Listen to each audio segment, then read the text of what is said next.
Hi friends, welcome to our channel. இன்றைக்கி என்ன பார்க்க போகிறீங்கன்னா, நான் நேற்றுக்கு சொல்லியிருந்த மாதிரி தான் மோர் குழம்பு செய்கிறது எப்படின்னு பார்க்க போகிறோம். மோர் குழம்புல நிறைய இருக்குது. வெஜிடபிள் போட்டு மோர் குழம்பு செய்யலாம், அதுக்கப்புறம் வடை போட்டு கூட மோர் குழம்பு செய்யலாம். நான் இன்றைக்கி வெண்டைக்காய் போட்டு மோர் குழம்பு செய்ய போகிறேன்.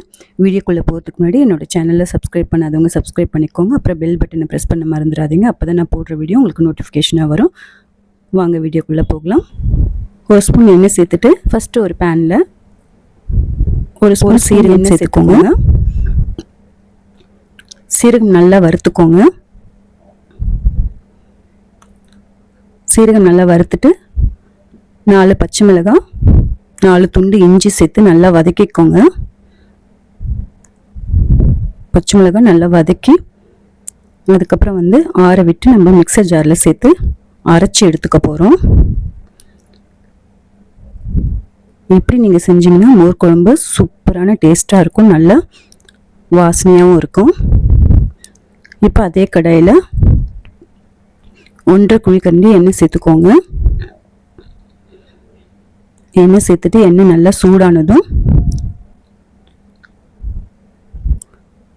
சூடானதும் ஒரு ஸ்பூன் கடுகு சேர்த்துக்கோங்க. 4 வரமிளகாய் கிள்ளி சேர்த்துக்கோங்க. வாசனைக்காக சீரகம் ஒரு ஸ்பூன் சேர்த்துக்கோங்க.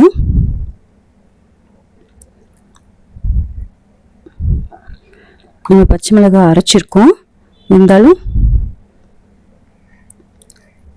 வரமிளகாய் சேர்த்தா அது நல்ல வாசனையாகவும் இருக்கும், கொஞ்சம் காரமும் நல்லாயிருக்கும். தாளிக்கும் போது வரமிளகாய் சேர்த்து செஞ்சிங்கன்னா இன்னும் சூப்பர் டேஸ்ட்டாக இருக்கும். அதுக்காக வரமிளகாய் சேர்த்துருக்கோம். சேர்த்து நல்லா பொரிஞ்சதும் இப்போ நம்ம வடை போட்டு மோர் குழம்பு செய்கிறோன்னா வெறும் தாளிப்பு மட்டும் கொடுத்துட்டு அப்படியே மோர் கடைஞ்சி ஊற்றிடுவோம். இது நம்ம காய் போட்டு செய்கிறதுனால நம்ம வெங்காயம் தக்காளிலாம் சேர்த்து தான் செய்ய போகிறோம். நல்லா வரமிளகாய் கடுகு எல்லாம் பொரிஞ்சதும் ஒரு வெங்காயம் பொடியை கட் பண்ணி சேர்த்துக்கோங்க. சேர்த்து நல்லா வதக்கிக்கோங்க. இந்த டைமில் உப்பு மஞ்சத்தூள் சேர்த்துக்கோங்க. சேர்த்து நல்லா வதக்குங்க. நம்ம வடை போட்டு மோர் குழம்பு வைக்கும்போது வெறும் கடுகு சீரகம் மட்டும் தாளிச்சிட்டு அப்படியே நம்ம இஞ்சி பச்சை மிளகாய் அரைச்சி சேர்த்துட்டு அதுக்கப்புறம் கொஞ்சம் திக்னஸ்க்காக துவரம் பருப்பும் பச்சரிசியும் கொஞ்சமாக சேர்த்து ஊற வச்சு அரைச்சி அதையும் சேர்த்துட்டு லாஸ்ட்டாக தான் நம்ம மோரை கரைச்சி ஊற்றுவோம். மோரை கரைச்சி ஊற்றிட்டு நம்ம அதுக்கப்புறம் வடை போட்டு தட்டி வச்சுருக்க வடையை போட்டு பொரித்து எடுத்துட்டு அதுக்கப்புறம் இந்த மோரில் சேர்த்து ஊற விட்டு எடுப்போம். இது நம்ம காய் போட்டு செய்ய போகிறோன்றதுனால மோர் குழம்புக்கு வெங்காயம் நல்லா வதங்கிட்டு அதுக்கப்புறம் கருவேப்பிலை சேர்த்துக்கோங்க. கருவேப்பிலை சேர்த்து ஒரு தக்காளி நல்லா பொடியாக கட் பண்ணி ஒரு தக்காளி சேர்த்து நல்லா வதக்கிக்கணும்.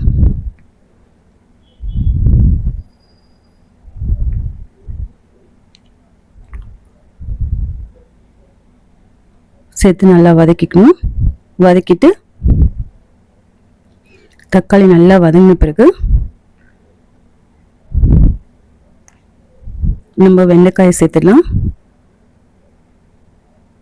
வெண்டைக்காயை சேர்க்கும் போது நீங்கள் வெண்டைக்காய் வழவழப்பாக இருக்கும்ல, அதுக்காக நீங்கள் என்ன பண்ணணும்னா தண்ணியில் வெண்டைக்காயை நல்லா வாஷ் பண்ணிவிட்டு ஒரு துணியில் தொடச்சி அந்த ஈரத்தை தொடச்சிட்டு அதுக்கப்புறம் நீங்கள் கட் பண்ணி வெண்டைக்காயை சேர்த்திங்கன்னா அந்த வெண்டைக்காயில் இருக்கிற வழவழப்பு தன்மை போயிடும். இந்த மாதிரி செஞ்சு பாருங்கள். அப்புறம் வெண்டைக்காயை சும்மா கொஞ்சமாக வதக்கிட்டு அப்படியே நம்ம பருப்போ இல்லை வேறு எதுவோ சேர்த்துடக்கூடாது. வெண்டைக்காய் மட்டும் நல்லா வதங்கணும். மற்ற காயை தவிர மற்ற காய்களை விட வெண்டைக்காய் நல்லா வதக்கணும். அந்த வழவழப்பு தன்மை போகிற வரைக்கும் நல்லா வதக்கிட்டு அதுக்கப்புறம் தான் நீங்கள் சேர்க்கணும். இப்போ ஒரு நிமிஷம் நம்ம மூடி போட்டு வச்சிடலாம். வெண்டைக்காய் அதுலேயே வதங்கிடும். இப்போ நம்ம சேர்த்துருக்க பச்சை மிளகாய் சீரகம் இஞ்சி அரைக்கிறதுக்கு வச்சுருந்தோம் இல்லையா மிக்சர் ஜாரில், அது கூட ஒரு தேங்காய் பத்தை பொடியாக கட் பண்ணி அதையும் சேர்த்து அரைச்சிக்கோங்க. தண்ணி விட்டு நல்லா அரைச்சிக்கோங்க. இப்போ நல்லா வெங்காயம் தக்காளி அதுக்கப்புறம் வெண்டைக்காய் எல்லாம் வதங்கிடுச்சு. இப்போ நம்ம அரைச்சி வச்சுருக்க இஞ்சி, பச்சை மிளகாய், தேங்காயை இதோட சேர்த்துடலாம். சேர்த்துட்டு நல்லா தாராளமாக தண்ணி விட்டு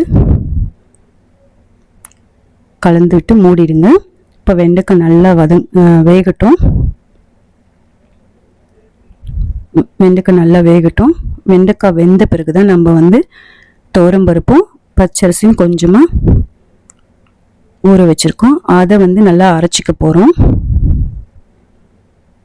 அதையும் நல்லா தண்ணி விட்டு நல்லா நைஸாக அரைச்சிக்க போகிறோம். இப்போ வெண்டைக்காய் நல்லா வெந்துச்சுன்னு பார்த்துக்கோங்க.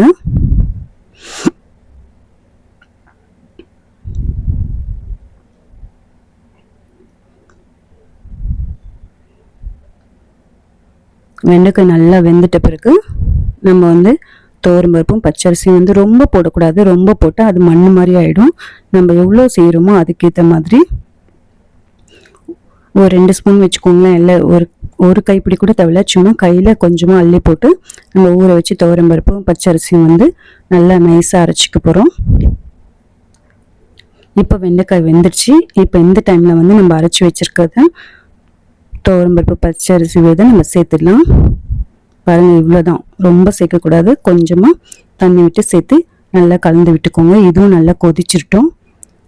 நம்ம லாஸ்ட்டாக தான் மோர் அடித்து வச்சுருக்கோம், அதை சேர்க்க போகிறோம். முதல்ல மோரை நம்ம சேர்த்துட்டோன்னா காயும் வேகாது. அதுக்கப்புறம் மோர் ரொம்ப தண்ணி ஆகிடும். அதனால் மோர் முதல்ல சேர்க்கக்கூடாது. இதெல்லாம் சேர்த்து நல்லா வெந்து இப்போ பாருங்கள், இது கொஞ்சம் திக்காயிடும். கொஞ்சம் நல்லா வெந்து திக்காயிடும்.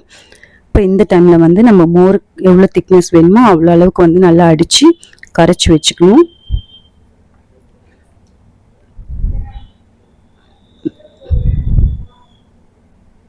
நல்லா கரைச்சி வச்சுக்கணும். நல்லா மோரை நல்லா கரைச்சி வச்சுட்டு எவ்வளோ உங்களுக்கு திக்னஸ் தேவையோ அந்த அளவுக்கு கரைச்சி வச்சுக்கோங்க. இதுக்கப்புறம் நீங்கள் தண்ணி ஊற்றக்கூடாது, ரொம்பவும் கொதிக்க விட்டுறக்கூடாது. ஏன்னா நீங்கள் ரொம்ப கொதிக்க விட்டிங்கன்னா நீர்த்து போயிடும். மோர் கலந்ததால் ஒரு 2 கொதி நுர வர அளவுக்கு தான் இருக்கணும். 2 கொதியில் நுர வந்துடும். நல்லா பொங்கி பொங்கி வரும். அந்த மாதிரி 2 கொதி வந்தோடனே நீங்கள் இறக்கிடணும். கொஞ்சம் மோர் ரொம்ப ரொம்ப புளிக்கக்கூடாது. லைட்டாக புளிப்பாக இருந்ததுன்னா ரொம்ப டேஸ்ட்டு சூப்பராக இருக்கும். இப்போ இந்த டைமில் கொஞ்சம் மஞ்சத்தூள் சேர்த்துக்கிறேன். கொஞ்சம் ரொம்ப லைட்டாக இருக்க மாதிரி இருந்தது, அதனால் கலருக்காக கொஞ்சம் மஞ்சத்தூள் சேர்த்துக்கிறேன். கொஞ்சம் பெருங்காயம் சேர்த்துக்கோங்க. சேர்த்துட்டு நல்லா கலந்து விட்டுருங்க. 2 டைம் இந்த மாதிரி பொங்கி வரும். அந்த டைமில் நீங்கள் இறக்கிடுங்க. இப்போ சூப்பரான மோர் குழம்பு ரெடி. நீங்களும் செஞ்சு பாருங்கள். செஞ்சு பார்த்துட்டு எப்படி இருக்குன்னு சொல்லுங்கள். நீங்கள் எப்படி மோர் குழம்பு செய்வீங்கன்னு கமெண்ட்ஸில் சொல்லுங்கள். நான் இப்படி தான் மோர் குழம்பு செய்வேன். இதுதான் இதோட மெத்தடு. இந்த மெத்தடை ஃபாலோ பண்ணி செய்யுங்க, சூப்பராக இருக்கும். நீங்கள் மோர் குழம்பு ரொம்ப கொதிக்க விட்டுறாதீங்க. ரொம்ப கொதிக்க விட்டிங்கன்னா அது நீர்த்து போய் ஒரு மாதிரி தண்ணி ஆகிடும், டேஸ்ட்டும் கம்மியாயிடும். நம்ம மோர் ஊற்றிட்டதுக்கப்புறம் குழம்பு ரொம்ப கொதிக்க விடக்கூடாது. 2 கொதி அது அப்படியே பொங்கி வர மாதிரி வரும். அப்படி பொங்கி வந்துச்சுன்னா உங்களுக்கு அப்படியே திக்காக இருக்கும். அப்போ அந்த டைம்லேயே நீங்கள் இறக்கிடணும். அவ்வளோதான், மோர் குழம்பு ரெடி ஆயிடுச்சு. நெக்ஸ்ட் வீடியோவில் பார்க்கலாம் ஃப்ரெண்ட்ஸ். இந்த வீடியோ உங்களுக்கு பிடிச்சிருந்ததுன்னா என்னோடய சேனலை சப்ஸ்கிரைப் பண்ணிக்கோங்க. இந்த மாதிரி டிஃப்ரெண்ட்டான வீடியோ பார்க்கறதுக்கு என்னோடய சேனலை சப்ஸ்கிரைப் பண்ணிக்கோங்க. அப்புறம் உங்கள் ஃப்ரெண்ட்ஸுங்களுக்கும் ஷேர் பண்ணுங்கள். நம்ம நெக்ஸ்ட் வீடியோவில் என்ன பார்க்க போகிறோன்னா உப்பு கறி செய்யறது எப்படின்னு பார்க்க போகிறீங்க.